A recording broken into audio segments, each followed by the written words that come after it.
Macam mana hari tu kandungan tu? Masih lagi tak ada rezeki, gugur lagi sekali lah doktor. Gugur sekali lagi. Sebenarnya ini adalah kali kedua saya mengalami keguguran. Yang pertama adalah pada bulan Jun dan November yang kedua lah. Kandungan kali ini berusia 12 minggu. Saya pergi scan untuk minggu yang ke-6 untuk tahu yang saya pregnant lah. Lepas tu doktor bagi tempoh 2 minggu untuk scan sekali lagi. So scan pada minggu yang ke-8 doktor maklumkan yang saya kantung kosong. Kantung kosong maksudnya dia ada air ketuban, ada uri tapi tak ada janin. Keguguran ini satu masalah yang selalu menghantui banyak para wanita kita di Malaysia, dan dia agak sering sebenarnya. Kita boleh katakan 10 hingga 20% daripada semua kandungan mungkin berakhir dengan keguguran. Dan kita katakan keguguran ini sekiranya berlaku sebelum mencapai 24 minggu. Kalau macam bahasa orang kita mungkin 5 bulan setengah lah. 5 bulan setengah, tak sampai 5 bulan setengah, baru katalah masuk 6 minggu, 8 minggu atau 10 minggu, tiba-tiba berlaku keguguran. Di mana bayi akan berhenti daripada penerusan kandungan lah.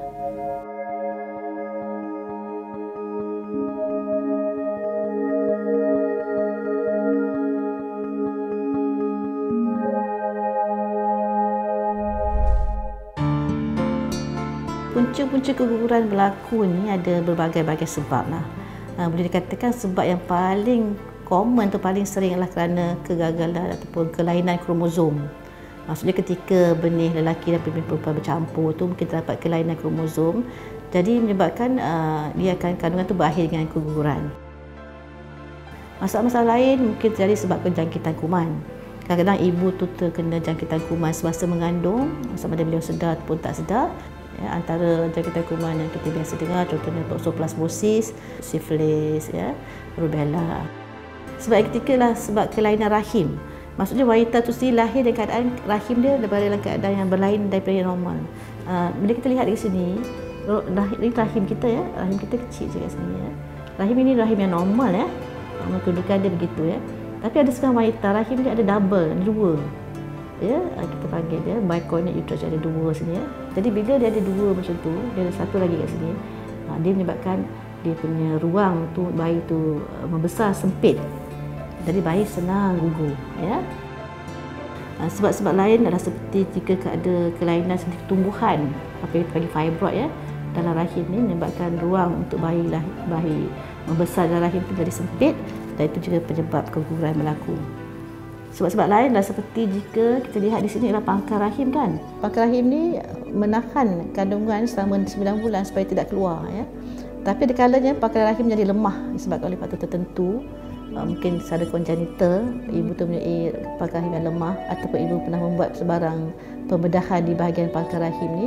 Apabila pangkal rahim lemah, bayi tu selepas masuk minggu yang saja katalah 18 atau 20 minggu, dia tak dapat menahan lagi kandungan tersebut. Pintu rahim akan terbuka sebelum masa dan kandungan pun akan terus gugur.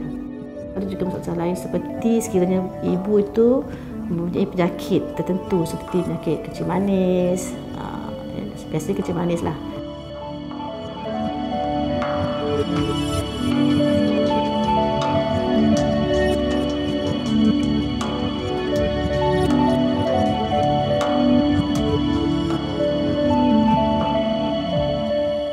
Simptom yang pertama biasanya perdarahan dan kadang-kadang diikuti dengan sakit di bahagian perut, bahagian ari-ari.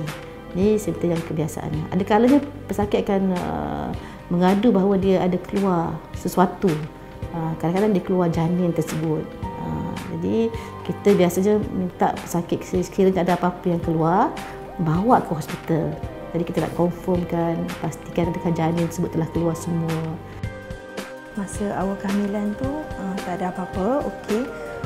Lepas tu dalam awal 4 bulan tu saya ada buat check up dengan doktor. So kandungan semua okey. Doktor scan, nampak pergerakan semua. Masa masuk 5 bulan tu saya ada makan, ada makanan saya makan lah. So ada alergi, mulut bengkak semua. Saya pergi ke emergency. Dan kemudian diorang bagi treatment untuk alergi tu. Dalam masa yang sama scan baby dan kandungan. Dan masa tu dapat tahu yang baby dah tak ada heartbeat. Denyutan nadi dah tak ada. Bagaimana kita mendiagnose keguguran ni? Satu dah daripada simptom yang diberitahu dia pesakit lah. Kalau pesakit kata dia ada gugur, ada turun darah, ada sakit perut ya, dan kita akan buat pemeriksaan. Kita akan buat pemeriksaan vaginal, pemeriksaan dalaman ya. Kita akan lihat sama ada pintu rahim telah terbuka ataupun adakah terdapat sebagai kandungan di dalam pintu rahim ya. Dan kemudian kita akan setelah pemeriksaan vaginal, kita akan melakukan pemeriksaan ultrasound. Pada ultrasound kita akan lihat sama ada janin masih ada di dalam rahim ataupun janin telah tiada, ataupun ada keadaan di mana janin masih ada di dalam rahim tetapi jantungnya telah berhenti.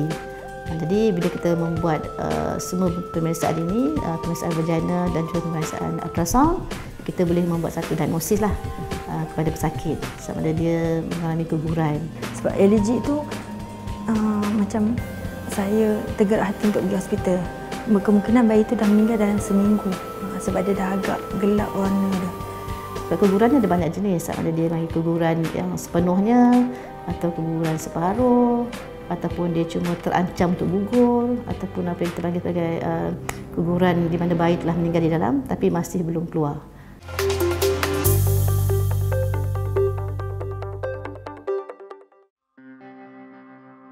So, walaupun saya turun darah banyak, so saya still dia buat proses yang slow.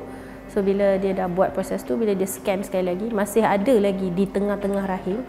Jadi dia hantar saya ke bilik operation untuk buat suction, kita panggil DNC lah, cuci tu. So di situ dia buat suction, baru dia clear semua keluar sekali.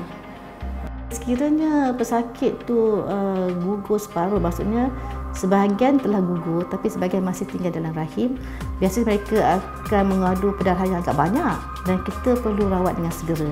Jadi rawatannya biasanya ialah kita terpaksa membersihkan rahim tersebut lah.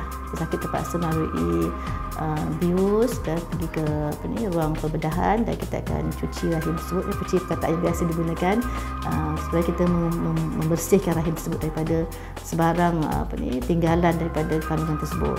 Jika kita tak bersihkan rahimnya sepenuhnya, maka ada risiko dari jangkitan kuman dan ini akan mempengaruhi kandungan dia yang akan datang.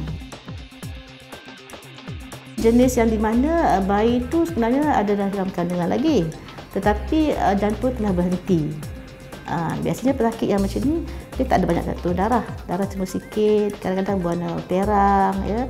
Kadang-kadang dia tak tahu pun bayi dia telah meninggal. Jadi untuk wanita seperti ini, kita boleh beri masa kepada dia 2 atau 3 minggu, kadang-kadang sampai 4 minggu untuk dia turun secara spontan ya. Tapi ada kalanya kita akan beri pilihan pada ibu dan kalau ibu rasa nak keluarkan dengan segera, kita akan beri ubat lah untuk bantuan supaya dia boleh keluarkan bayi tersebut ya. Doktor bagi pilihan sama ada nak balik rumah dulu ataupun terus prosedur. So, saya pilih untuk balik dulu dan bincang dengan suami lah masa tu. So, saya bincang dan esoknya saya pergi jumpa dengan pakar. Pakar kata kita akan admit dan bagi ubat untuk rasa sakit untuk keluarkan bayi itu. So, beberapa jam juga lah selepas ambil ubat tu, bayi tu keluarlah dengan prosedur normal.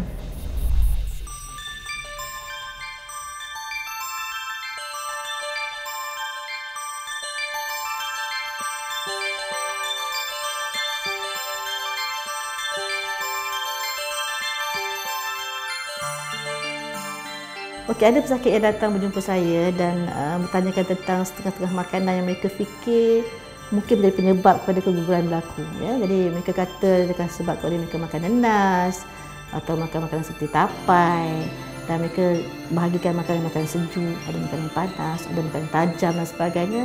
Dari segi perubatan, sebenarnya ini semua tidak ada kaitannya sebenarnya. Dia mitologi lah, mitos ya.